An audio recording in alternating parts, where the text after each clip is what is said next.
It is the oldest state association in the country for secondary school speech, debate, and theater. He serves on the NFHS Speech, Debate, and Theater Advisory Committee, as well as the NSDA Board of Directors. He also serves as Congressional Debate Coordinator for the Harvard Debate Council and has taught public forum debate in China under a curriculum he developed.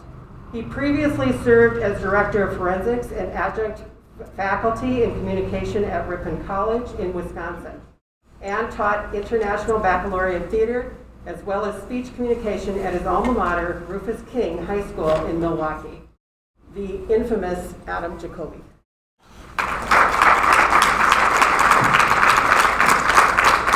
Thank you, Gail, for those kind words. And thank you, Rhonda, for that really poetic introduction. I don't know, I was very stirred by it in a very positive way because we have been apart for so long. And even when we've been together, we've been at a little more than arm's length. So it's so special to be able to come together. This is one of the first groups that I have the privilege of being with. And so this is really special. It's special to come back and be here again.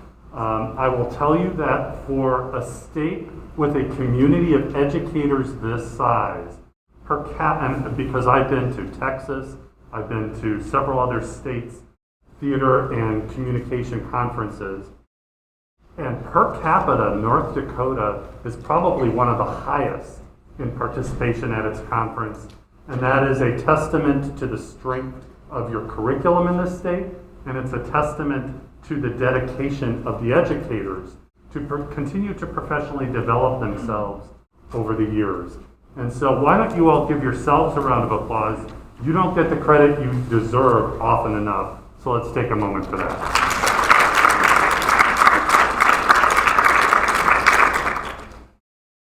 When I saw the theme of the conference, I was inspired in one of my punnier moments to come up with this title for this talk.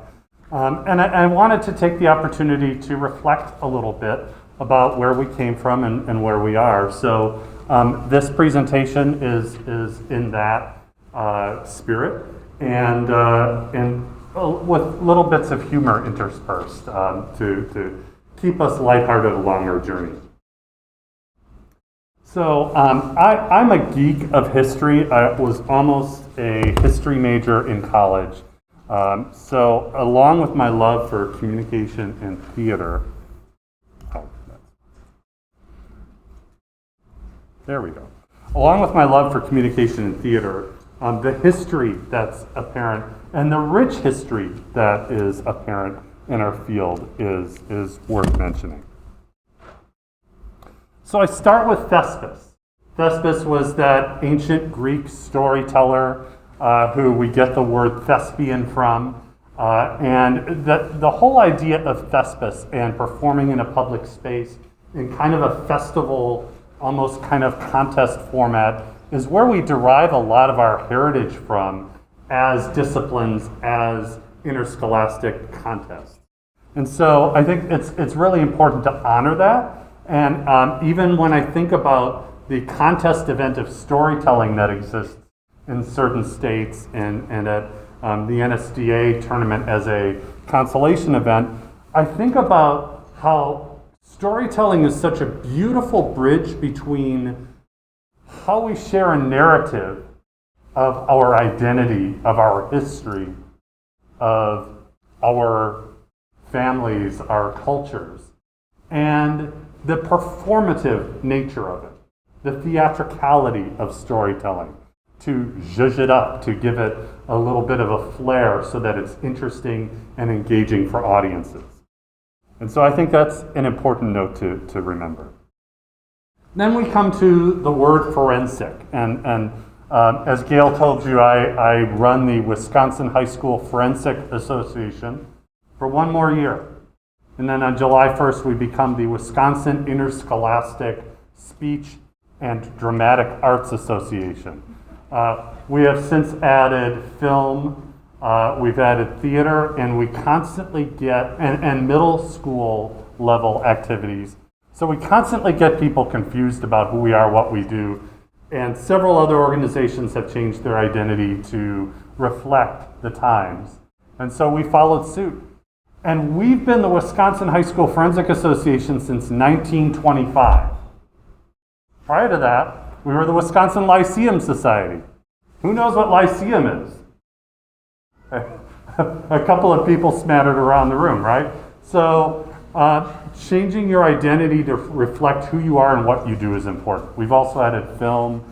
So film and theater comprise the dramatic arts, and speech comprises speech and debate. And the word forensic is interesting, though. There was a sincere desire on the part of many in our governing board to defend the word forensic. It is deeply rooted in our identity as an activity, after all. And as you see from my kind of summative definition there, examination of an issue from various facets and positions.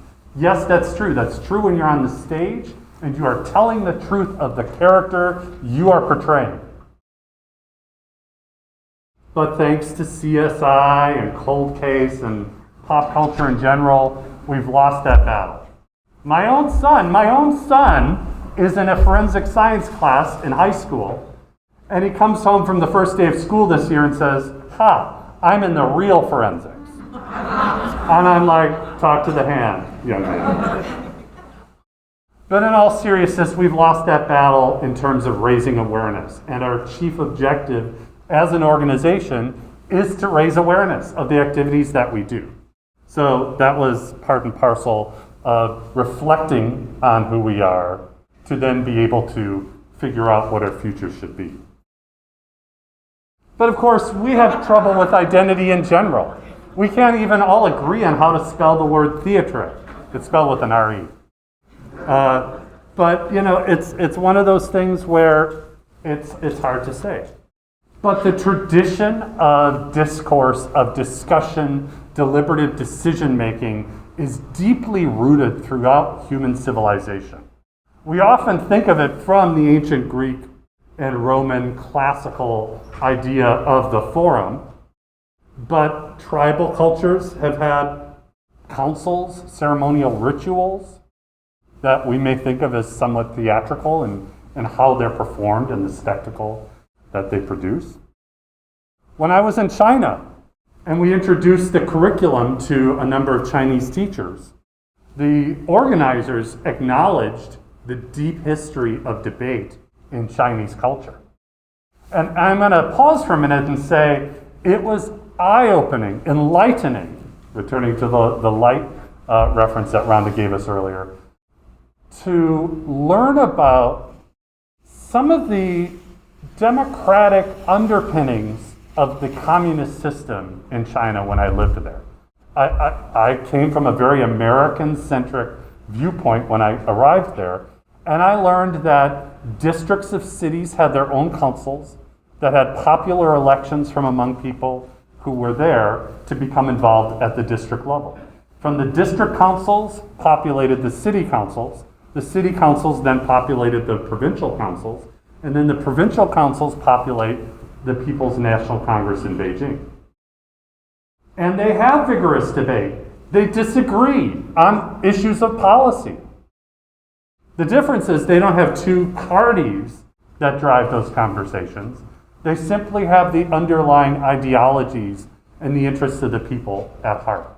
Now, that's not to say we should excuse many of the human rights violations and other problems that the Chinese government is party to, no pun intended, but that it is interesting that debate and that rich discourse for decision-making does exist. And they even call their body Congress in China. So I'm also involved in another effort through the Harvard Debate Council currently to teach debate to middle schoolers in China online. And that's been interesting because for them it's an evening course. For me, I get up at 5 in the morning on Sundays. It's like, okay, let's do this. But I've taught them a form of a legislative or Congress debate for Chinese students, modeling what the National People's Congress does and some of the issues that they debate. I never would have thought that would be possible. I thought that would be censored, that would be discouraged. No. In fact, the Minister of Education in Beijing, at this very meeting, talked about how debate is important for critical thinking, and most important, and I didn't think of this either, it is a pathway for innovation. The Minister of Education acknowledged how Chinese students often lead the world when it comes to STEM fields: math, science, technology, math, engineering. However, they were falling down on applying that knowledge to innovate original ideas. And that's where they saw debate as a key component in correcting them. And then from debate sprang speech and theater. And so we are seeing these beautiful performing arts and critical thinking curricula popping up in Chinese high schools all across that country. Of course, there's the famous or infamous scene from the movie Clueless, where you see debate happening in a classroom, so I had to acknowledge that. We also have this heritage of elocution, and I love thinking of this through the lens of the play Pygmalion or the musical adaptation of it, My Fair Lady. And this whole idea of kind of a science of how we speak, how we hold ourselves when we speak, a lot of those markers of delivery that endure today, particularly in competitive speaking. It's really interesting to me how when you attend a formal presentation like this, am I walking in a triangle to transition from point to point? No, that is not very real world at all. But it is a functional part of what we do in interscholastic speech. And why? Because the adjudicators or judges are watching speech after speech after speech after speech. It's been a tiring day traveling on a school bus with kids. And so having those visual cues help the judges, and quite frankly, the tired other students in the room, track what points people are on. And so it really does serve a legitimate functional purpose, even as strange as it may look to someone outside of our community. So over the years, there have been many organizations like CSTAND and others that have come together and brought educators together around the cause of communication, speech, debate, theater, and like-minded activities. One of the oldest, founded in 1874, is the Interstate Oratory Association, or Oratorical Association. My organization came around in 1895 and has now changed its name twice. The North Dakota High School League is actually one of the older activities associations in the country, although it didn't have speaking and debating activities immediately upon its founding, but it also was founded in that turn of the century period when organizing such groups was common, and also has obviously since changed its name. Pi Kappa Delta, the Collegiate Honorary for Speech, was founded at Ripon College in 1913, and then a year later, the National Association of Academic Teachers of Public Speaking was founded. What is the name of that organization today? No. The National Communication Association, or NCA. Okay? That has actually gone through like 5 name changes over the course of its history. So a lot of interesting factors there.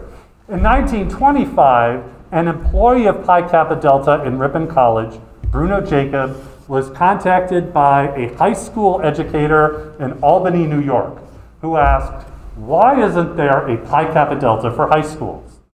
Bruno Jacob said, that is a really good point. We have an organization here in Wisconsin that does it actively.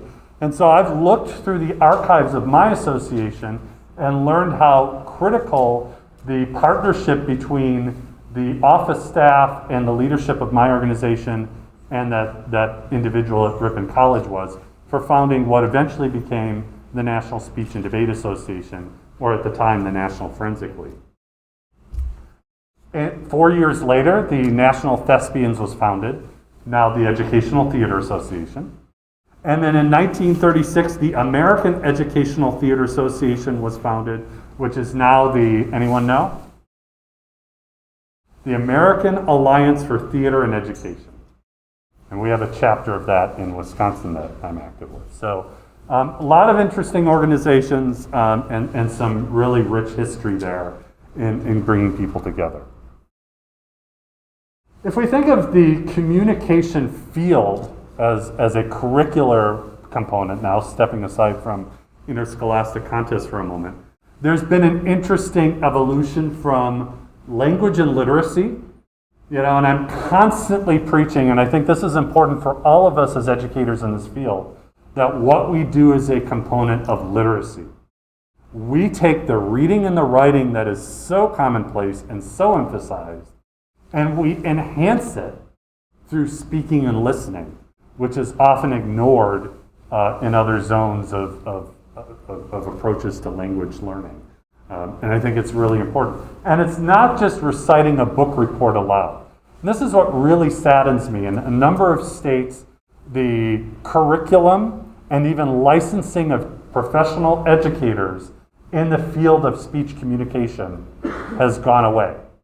And it's become subsumed within English language arts, expecting that if a student reads a book report aloud in a class, they're a good public speaker. Which all of us in the room know that that's not the case at all. There's so much nuance. Not to mention how I would always tell the students who took my speech class as an elective that the reason they hated group work so much in their classes up to that point is they had never been taught small group dynamics. They had never been taught how to approach the productive task problem solving that they would need to do in a small group, as well as establishing roles and all of those, and norms and all of those things that all of us who've taught any degree of small group communication understand and embrace. So there's really a lot of value to it. So from language evolved delivery and that elocution step that I talked about. Rhetorical theory began to emerge.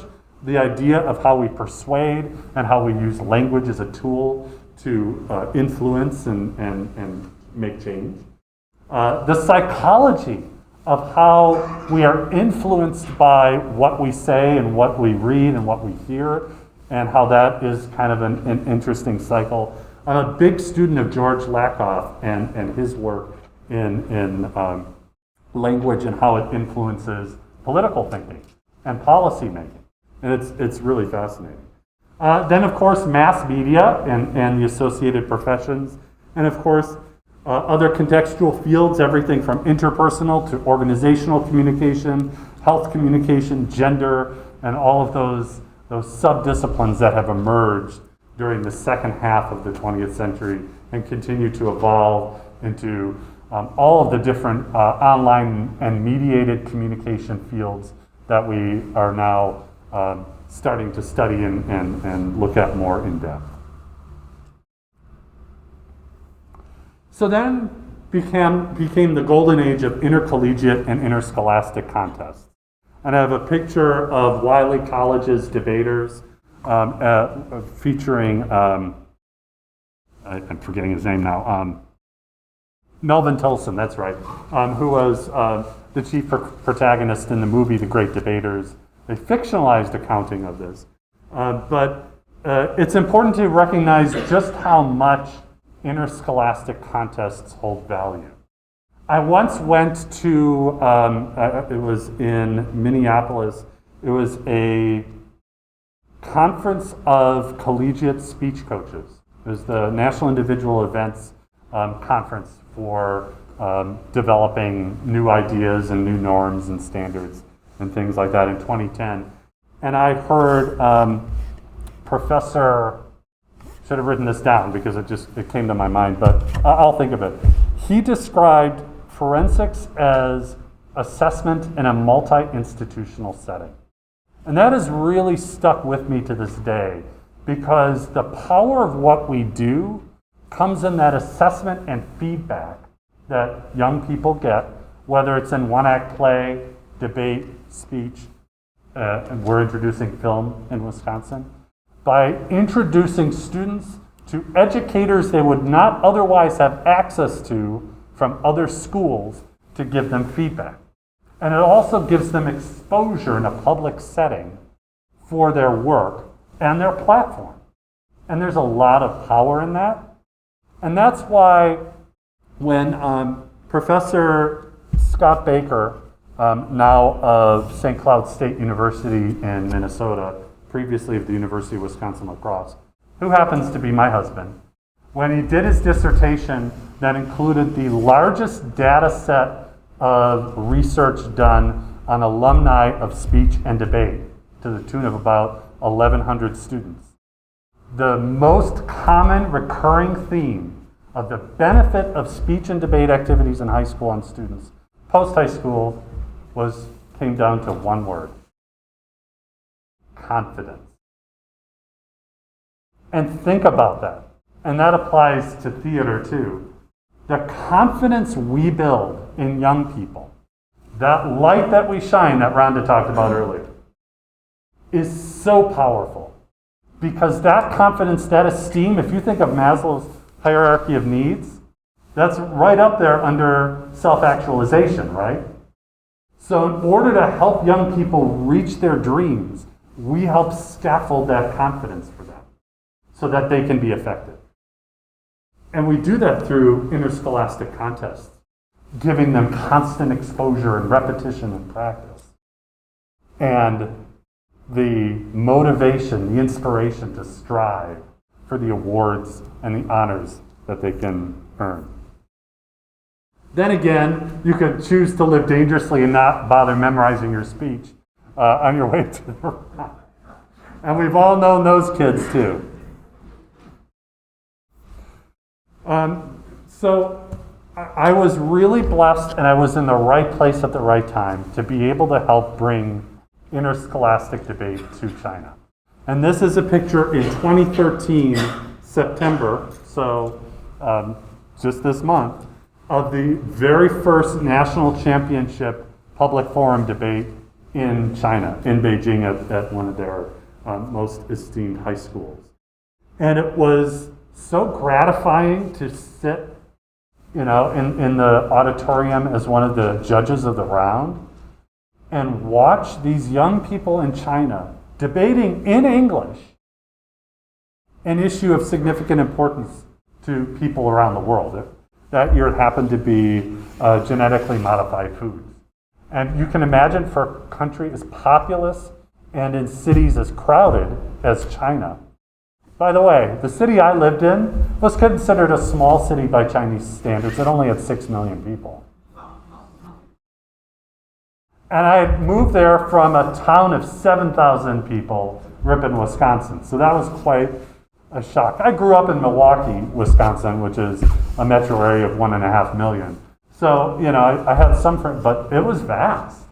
And just the convenience of mass transportation and things like that. Beijing, of course, was, in the 20 millions of people. So it was significantly bigger. And the worst part of it is I got to China on, September 7th or so. And on September 15th, I was on a train up to Beijing for this tournament event. And I literally went from the bullet train station to the subway to the hotel, and then the next day to the high school campus of the tournament, back to the hotel, and then the following day to the subway to the train station and out. I didn't get to see anything in Beijing. No Great Wall, no Forbidden City, nothing. So I did plenty of other sightseeing around the country, but Beijing remains on my bucket list to this day. But it was really special to see that. I think it's important also to recognize that we have a highly developed sense of the different types of contest events we offer in our cluster of activities. And it's important to think about this in a categorical way, I think, because in public speaking, there are specific sets of skills that students develop in platform speaking. There's specific skills for limited preparation, extemp and impromptu. In debate, there's head-to-head, entry versus a large group assembly like Student Congress or Model United Nations or something like that. Okay? And it's important to make the delineation because I'm helping lead a Congress roundtable later today where I'll talk a little bit about the paradox in Congress of collaborating with the people you're competing against in order to win honors. And it is an interesting paradox, and one that requires a very talented person in terms of their sets of skills to be able to achieve. What started as declamation, including anything that is read from somebody else's work of literature, to becoming labeled as interp, and now in current literature and academia, called performance of literature. And I'm a big proponent of this. I know Kelsey has done the graduate courses through Minnesota State University, Mankato. This is where I was exposed to this concept as well. But the idea that we are evolving in our understanding of literature, and just think of it, I'm going to shift gears here and talk a little bit about music. There are songs today that we cannot assign a specific genre of music to, correct? Because they're fusion. And I think that's a beautiful thing. Literature is going in that direction, where literature is mashing up all kinds of different genres to kind of explore new avenues and to be creative and innovate. Of course, for those of us who have very gold and personalities where we like to put things into a box and organize them, this makes it very difficult for us, especially since around the country in interscholastic speech, the events are centered around the genre of literature from whence they come. Whereas Dr. Leah White at Minnesota State Mankato posits that perhaps we ought to categorize by how the performer is bringing literature to performance rather than what literature they're drawing it from. And that's like a really radical concept and hasn't gained much traction in the collegiate community, much less the secondary community. But it is an interesting concept nevertheless. And the idea that you have performance of literature that is first-person based, performance of literature that is third-person based, where I'm telling more of a narrative like prose.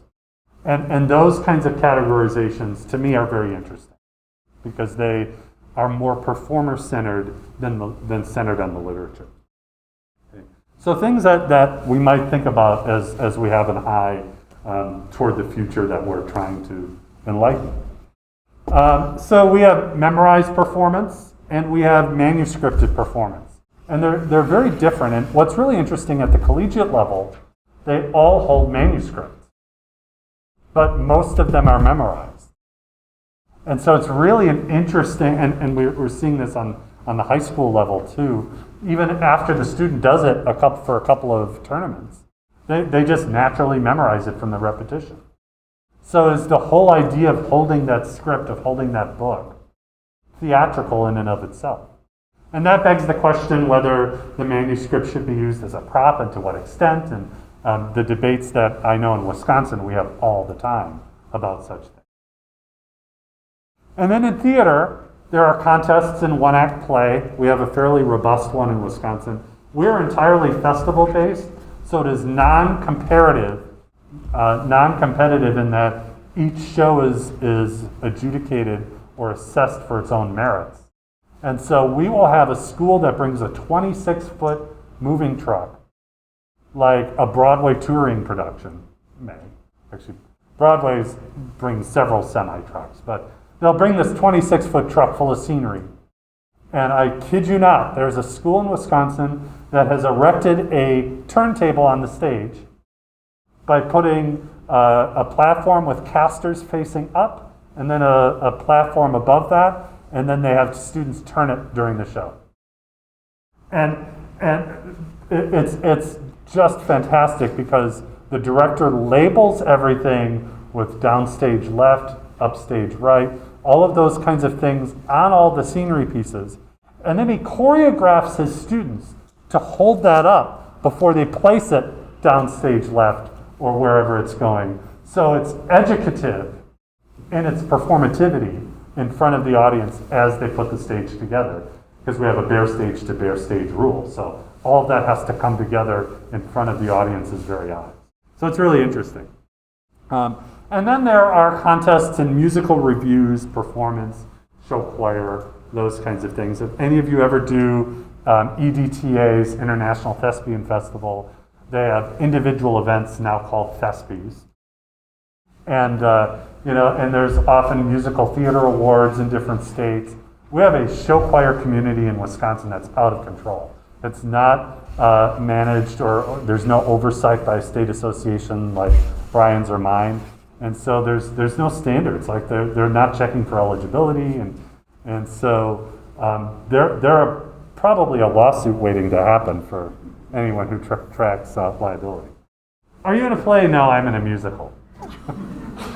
I found that the other day in a theater teachers group that I'm part of, and I'm just like, that is just too funny. P.S. My undergraduate theater training was at Carroll University in Waukesha, Wisconsin. The professors in our small department hated musical theater. They would only allow one musical every 4 years to give the students an opportunity for experience. But they thought it was artificial theater, that it wasn't that psychologically driven, And it's like, yeah, so maybe we don't burst into song in the middle of whatever, but we have to appreciate art from a variety of standpoints. And this is something that we've come to term with in Wisconsin, where for a number of years, you would see traditional straight plays and maybe a cutting of a longer musical on display at our state one-act contest. And then you started seeing more avant-garde and devised works that were very different, where the students' performances weren't necessarily psychologically character-driven, but they were more caricatures, like a commedia dell'arte or something like that. And there is room for that as well, for more of a presentational style, but it shouldn't be assessed on traditional Western values of what theater should look like. So it introduces an interesting quandary for those of us policymakers in our state association to weigh what kind of evaluation criteria are we giving the judges or adjudicators so that they can assess the art for its own merits and value rather than these traditional preconceived notions, so that devised works are welcome and in fact celebrated for the kind of art that they produce. So that's been an interesting discussion we've had to have. Of course, technology has had an incredible impact on this activity or sets of activities over the years. And this is before COVID. So everything from how are contestants prepared? Remember when we used to subscribe to paper copies of magazines and newspapers to prepare extemporaneous speakers? And our policy debaters who would carry these big tubs of evidence? And then that suddenly became much more consolidated through technology. In fact, I got yelled at by the IT director at my school for the amount of paper I was consuming for debate files 15 years ago. As we then began to transition into the use of laptops as retrieval devices, that really saved our school significant dollars. And our school had a laptop cart that we could check out laptops for tournaments. So because I was at an inner city public school. So my students still had access to those devices thanks to the school. And I think one of the things, and I'm skipping ahead here a little bit, but one of the silver linings of COVID is the one-to-one device phenomenon that really has reached many more schools than it ever could have under pre-COVID circumstances. My son's in a school in inner city Minneapolis now, where one of the counselors, when we enrolled him last month, had even commented that they didn't have one-to-one devices prior to COVID. And so this has changed their way they're going to be teaching permanently. And so it's really interesting. Enhanced theater technology. Oh my goodness. I know that LED lighting units are the bane of every lighting purist because they don't last as long. They can be finicky compared to the old ellipsoidal and Fresnel type units that we cut our teeth on. But the way that you do lighting plots and sound and everything else has all been digitized, and is just, it's amazing to me how much easier that is. And even when I'm running the theater festivals for one act, how much easier it is for kids coming in, because there's now a common language that the light boards and the sound equipment they're using are speaking. Contest managers have been able to streamline what they do and bring more accuracy to the process. I'm glad I learned how to schedule and tabulate a speech and debate tournament on index cards, because I understand, just like in college, I learned how to draft a set design on drafting tables before I learned how to do computer-aided drafting or CAD. And that gave me a physicality, a spatial sense of how those processes work. And so that has really informed how I do things, even when I use the computer. But I would be silly, I would be lying if I said that using computers to run contests has not helped me catch errors and other things that may have gone amiss. Like there was one year where I totally screwed up how I scheduled a school because I just missed something. And now I have software that tells me when the school is requested to be scheduled versus when it's been assigned, so I can double check my work. Just simple little things like that make a world of difference in helping the schools that we serve better and create better results. And then for judges, even before COVID, there were e-ballots starting to debut at different in-person tournaments. So if you had judges or adjudicators who brought a device with them, they could fill out those ballots electronically. I found, at least, because as I get older, my penmanship gets worse. And so I find that I'm able to write more and quicker for a student if I'm doing it on my keyboard, and I just make sure that I'm not like pounding on the keys and disturbing them. And I found that really helps me, particularly for debate where there's a lot of information that I'm taking into account and a lot of different facets of the debate that I want to comment on as I'm judging it. Now let's talk about the virus in the room. Hopefully not in this room, or the elephant in the room, COVID-19.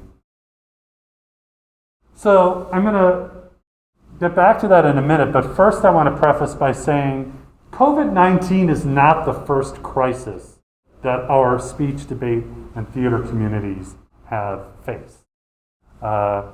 During World War II, my association encouraged schools to hold victory speech contests on their campuses where the students would give speeches about, what victory would look like and all those kinds of things. It was, part of that very patriotic spirit that was being shared across schools as part of keeping morale up while the United States was embroiled in this terrible war. And it was part of this whole initiative or idea of service on the home front. And in our association, schools would hold these contests, and then they were encouraged to write a report on what they did, even take photographs, and submit them to be published in our state bulletin or newsletter. And so it was just this really great way to keep kids engaged in speech making, in communication, in a meaningful way, even when contests were not able to be held.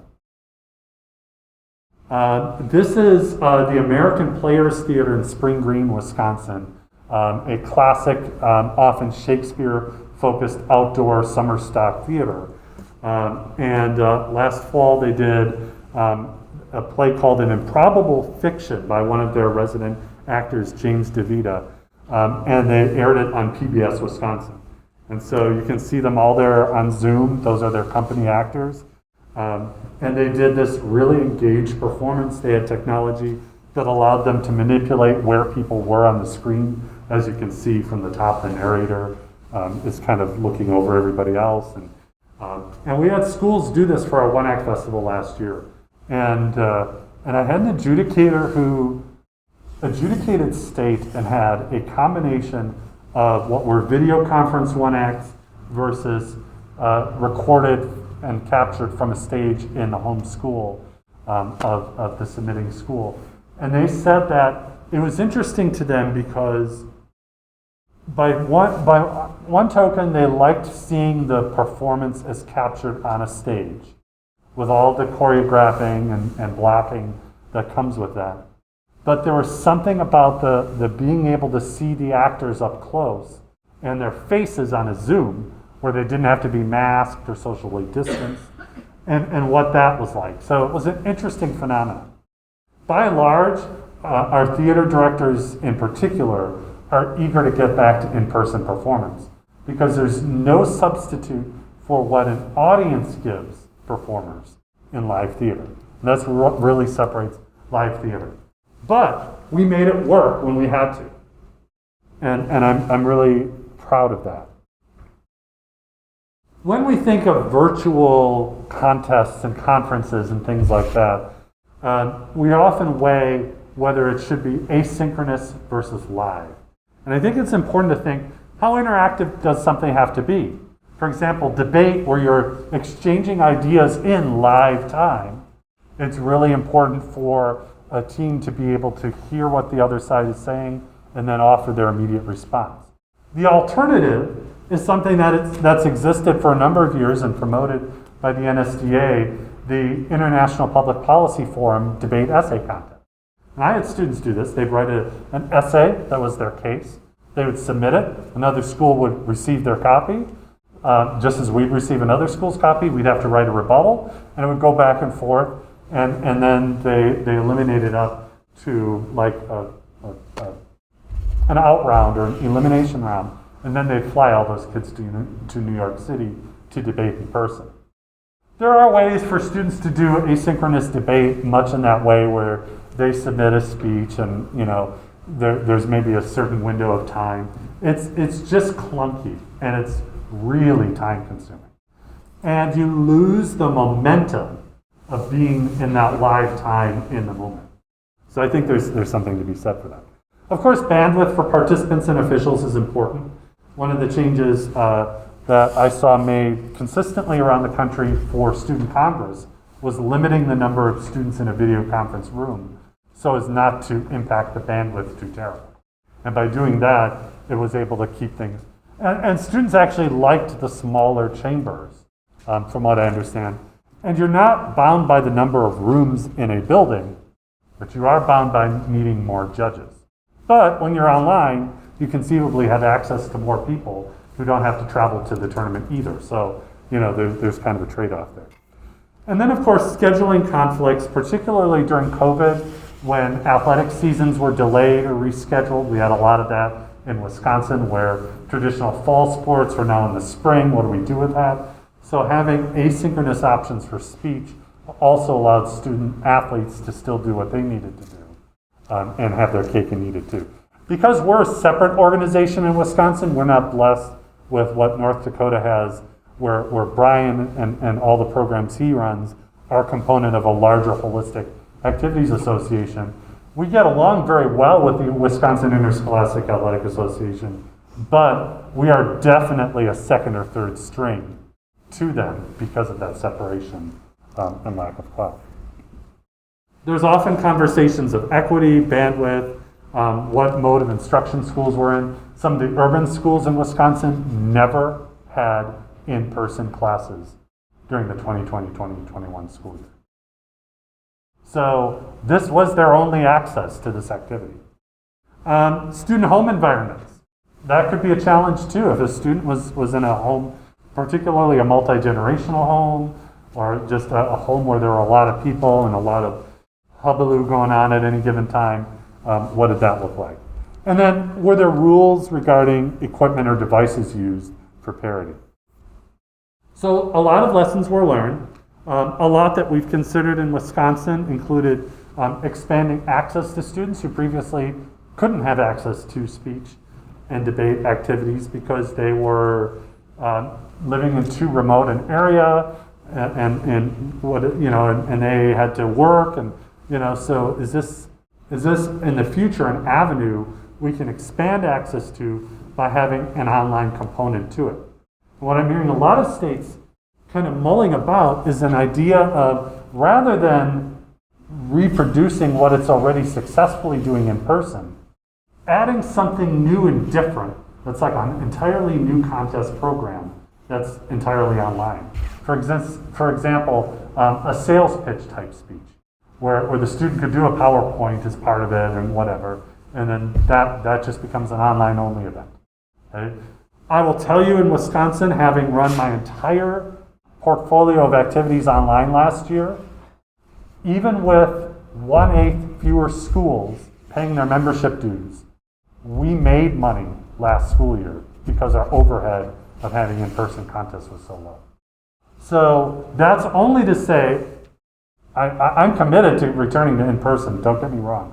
But that's to say that adding an online component not only does not hurt the bottom line of an organization in terms of expense, but it actually could be a revenue stream to supplement income to support other activities as well. And it's also a way to engage online schools potentially. I already kind of talked about. But besides, judging in person is so much more fun than judging online. I absolutely adore Meryl Streep and the movie The Devil Wears Prada. So there you go. So what are some considerations we have for returning to in-person contests? There's a whole menu of different things, from pre-pandemic business as usual, being the default.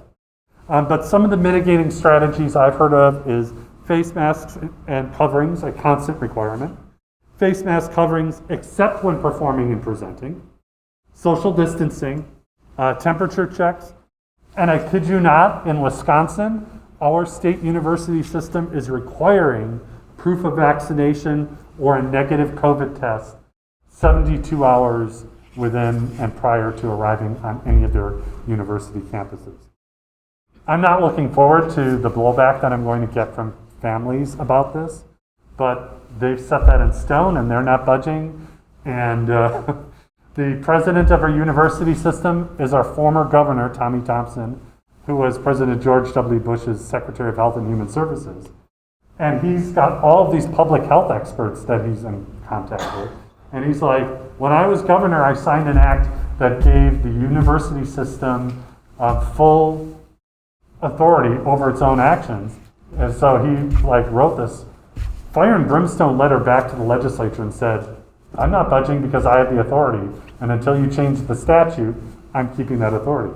And it's interesting to me, the political dynamic that this has become, because you have a former Republican governor going toe-to-toe with a Republican legislature. And it's fascinating to me, from a rhetorical standpoint, even more than anything else. So yes, I'm a nerd.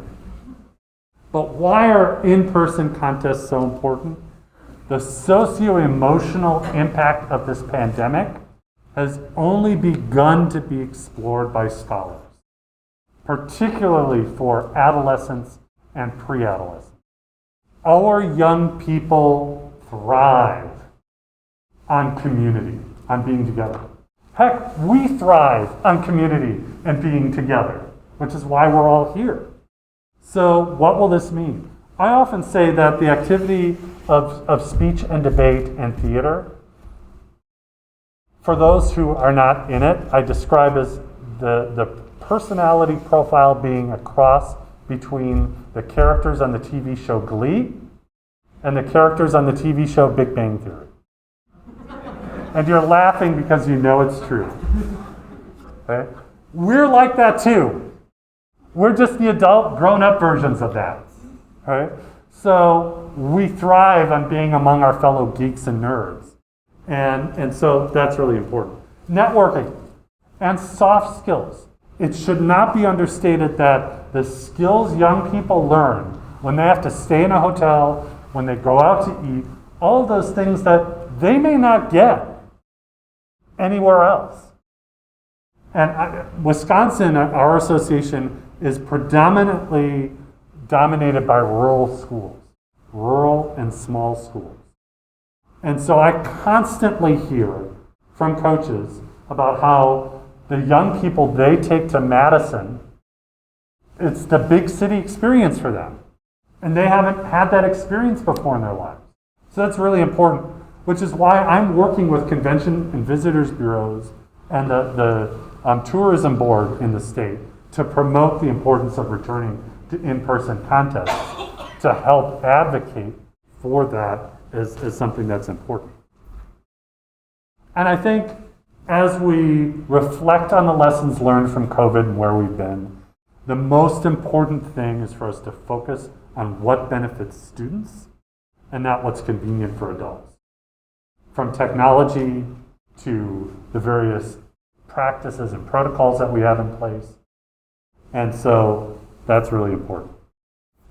So to wrap up, I'd like to invite any of you who happen to have a device on you to go to menti.com, enter in this code, and just reflect on one positive takeaway from the past year.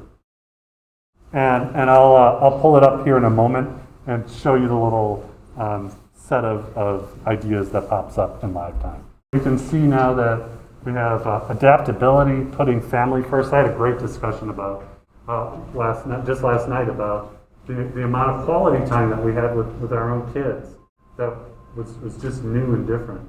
We're more resilient than we thought. Yeah, absolutely. Relationship building. Getting back to in person with my students in speech contests, yes. Seniors were able to compete before they graduate. Yeah, I mean, just think of how this opportunity could have been robbed from them if we didn't adapt and find new ways of doing things. More about resilience. That seems to be a common word here.